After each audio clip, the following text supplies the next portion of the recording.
महिदपुर नगर में प्राचीन हाथी की समाधि तोड़ने का मामला लगातार नगर में चर्चा का विषय बना है। अभी एक दिन पूर्व स्पेशल ब्रांच पुलिस की टीम ने भी उस समाधि का निरीक्षण किया। मंदिर समिति के द्वारा दिए गए एसडीएम और थाना महिदपुर पर दिए गए ज्ञापन के आधार पर मीडिया ने खबर प्रकाशित की, लेकिन महिदपुर तहसीलदार अनिरुद्ध मिश्रा के द्वारा खबर प्रकाशित करने को लेकर पत्रकारों को साक्ष्य के लिए नोटिस थमा दिया, जिसको लेकर पत्रकारों में रोष व्याप्त हो गया। कोई भी पत्रकार बिना साक्ष्य खबर प्रकाशित नहीं करता है। पत्रकारों ने तहसीलदार अनिरुद्ध मिश्रा की जवाब के साथ सभी साक्ष्य पेन ड्राइव में दिए हैं। साथ ही इस विषय पर एसडीएम और तहसीलदार से चर्चा करना चाहा तो चुनाव की मतगणना में ड्यूटी होने के कारण जिले में जाना बताया गया। पत्रकारों के साथ मंदिर समिति और वार्ड के जनप्रतिनिधि जगदीश राठौर को नोटिस दिया गया था। उन्होंने भी जवाब के साथ साक्ष्य प्रस्तुत किए। पार्षद जगदीश राठौर ने बताया कि संदीप चोपड़ा पर कार्यवाही तो नहीं की, बल्कि फरियादियों को ही नोटिस थमा दिया। साथ ही यह भी बताया कि संदीप चोपड़ा के द्वारा समाधि को तो नष्ट किया गया था, साथ ही हर भरे वर्ष पुराने वृक्ष को भी उखाड़ फेंका और उस पर कार्रवाई करने की बजाय हम पर भी नोटिस देकर दबाव बनाया गया। अब देखना यह है कि प्रशासन संदीप चोपड़ा पर कार्यवाही करता है या फिर किसी धार्मिक स्थल को नुकसान पहुंचाने के लिए खुला छोड़ देता है। चोपड़ा है जो यहाँ के मंदिर समिति के लोगों ने बताया कि वो भू माफिया है संदीप चोपड़ा, उसके द्वारा यहाँ पर तोड़ी गई। तो जब हमारे द्वारा यहाँ पर खबर प्रकाशित की गई तो यहाँ पर तहसीलदार द्वारा यहाँ पर हम लोगों को एक नोटिस जारी किया गया, जिसमें हम लोगों से साक्ष्य मांगे गए। लेकिन कारण यह है कि हम पत्रकार हैं और पत्रकार होने के जरिए हम जो भी खबर प्रकाशित करते हैं उसके अंदर पूरे साक्ष्य लेने के बाद ही खबरों का हम प्रकाशन करते हैं। लेकिन यहाँ के जो तहसीलदार साहब हैं उन्होंने हमें यहाँ पे नोटिस दिया, जिसका हमने जवाब भी दे दिया है आज। और जवाब देने के साथ ही यहाँ पर उन्हें मय प्रमाण के एक पेन ड्राइव भी दिए, जिसमें जो उन्होंने साक्ष्य मांगे। सबसे पहले तो ये बात कही जाती है कि तहसीलदार साहब को यह अधिकार शायद है नहीं कि वो किसी भी पत्रकार से इस प्रकार का सवाल जवाब कर सकते हैं, लेकिन अगर उन्होंने मांगे थे तो हमने उनको जवाब दे दिया है।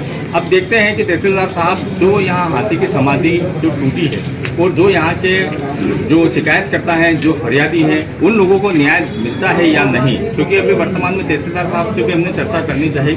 तो जो तहसीलदार साहब है वो चुनाव को लेकर थोड़े जल्दी में थे तो वो चले गए हैं, उन्होंने इस पर किसी प्रकार की बाइट नहीं दी है।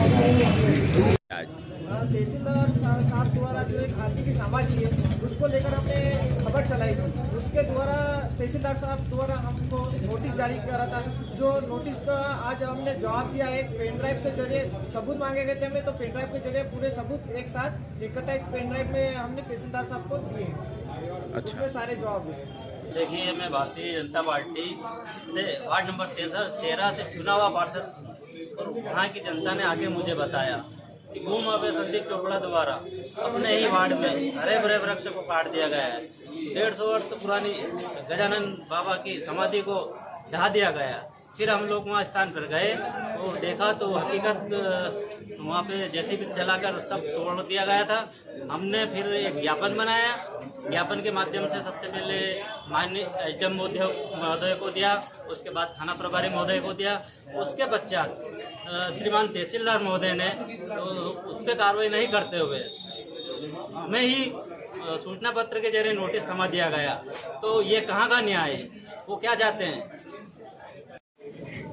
भू माफिया के ऊपर कार्रवाई करने की बजाय उल्टा हमारे ऊपर दबाव बनाया जा रहा है, हमें धमकाया जा रहा है और हमें प्रताड़ित किया जा रहा है और हमारी धार्मिक भावनाओं के साथ छेड़छाड़ कर हमारी भावनाओं को ठेस पहुंचाया जा रहा है। मगर उनको ये नहीं पता है कि यहाँ पे सरकार अपने से माननीय मोहन जी यादव की है, यहाँ के भ्रष्टाचारियों को छोड़ने वाले नहीं है। उनका हमने जवाब लिखे थे और एक पेन ड्राइव के रूप में दे दिया है, कुछ वीडियो फोटोज जो हमारे पास उपलब्ध था, सारी जानकारी वहाँ से संबंधित, भूमि से संबंधित सारे दस्तावेज वगैरह हम प्रमाणित दे चुके हैं।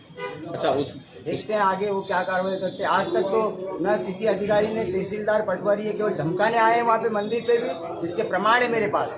वो आते हैं संदीप चोपड़ा के साथ और कहते हैं ये भूमि शासकीय है, इसको काय को घेर रहे हो, और कभी आके कहते हैं आशीष कुमार, तो मैं सबको जानता हूँ, उन्होंने आके ने कई बार हमारे डराया धमकाया, लेकिन उनको भी उनका परिणाम मिल चुका बाबा बजरंग की तरफ से। हम न्याय की उम्मीद चाहते हैं, हनुमान को भी न्याय चाहिए, राम को न्याय मिला है तो हनुमान को भी न्याय चाहिए। वो गोचर भूमि है, वहाँ आज भी गोपालन हो रहा है वर्षों से। बाकी शासन प्रशासन की तरफ से कोई सहायता नहीं है, सारी सहायता इन भूमाफिया ने रुकवा रखी है। वहाँ पे हर कागज को यही दबवा देता है।